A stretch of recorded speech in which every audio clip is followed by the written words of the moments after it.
Top quality और consistent performance के लिए सिर्फ सिल्वर पंप नाम याद रखना। અમદાવાદની સાયન્સ સિટી નાના બાળકોથી લઈને વડીલો સુધી બધાને જવું ગમે એવું સ્પોટ છે હે ને. ત્યારે હવે આ સાયન્સ સિટીમાં એસ્ટ્રોનોમી એન્ડ સ્પેસ સાયન્સ ગેલેરીનું નવું નજરાણું ઉમેરાયું છે. સૌર મંડળની દિવ્ય રચના પર આધારિત નવીનતમ ગેલેરી 15 મેથી મુલાકાતીઓ માટે ખુલ્લી મૂકવામાં આવી છે, જેમાં એસ્ટ્રોનોમીના મૂળ સિદ્ધાંતો અને ઇતિહાસને જાણવાની તક મળશે. આ ગેલેરી એક અદ્ભુત શૈક્ષણિક અને માહિતીસભર બની રહેશે. લોકોને અને ખાસ કરીને વિદ્યાર્થીઓને આ બધું જોઈને જે માહિતી મળે અને જે એક ઇન્સાઇટ મળે એવું ખાલી પુસ્તકથી ન મળી શકે, અને એના માટે આખું સાયન્સ સેન્ટર ઊભું કર્યું છે.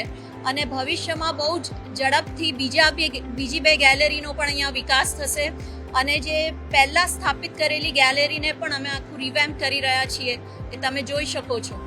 તો ભવિષ્યમાં સાયન્સ સિટી એક દિવસમાં પૂરું નહીં થઈ શકે, 2 થી 3 દિવસ ઓછામાં ઓછા જોઈશે. અને અહીંયા આપણે બહુ જ હાઈ લેવલની ઓબ્ઝર્વેટરી પણ ઉપર રાખેલી છે. 12,797 ચોરસ મીટરના વિસ્તારમાં આવેલી આ ગેલેરીમાં મધ્યમાં સૂર્યનું પ્રતિનિધિત્વ કરતો 3 માળ જેટલો ઊંચો વિશાળ ગ્લોબ બનાવવામાં આવ્યો છે, જેની ફરતે અન્ય 3 ગ્રહોની ગોઠવણ પણ જોઈ શકાય છે.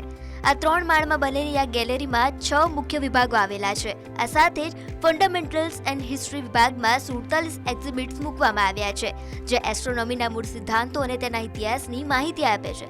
તો હાલ વેકેશન ચાલી રહ્યું છે, તો પોતાના બાળકો અને ફેમિલી સાથે આ સ્પોટની વિઝિટ તમારા માટે યાદગાર બની રહેશે.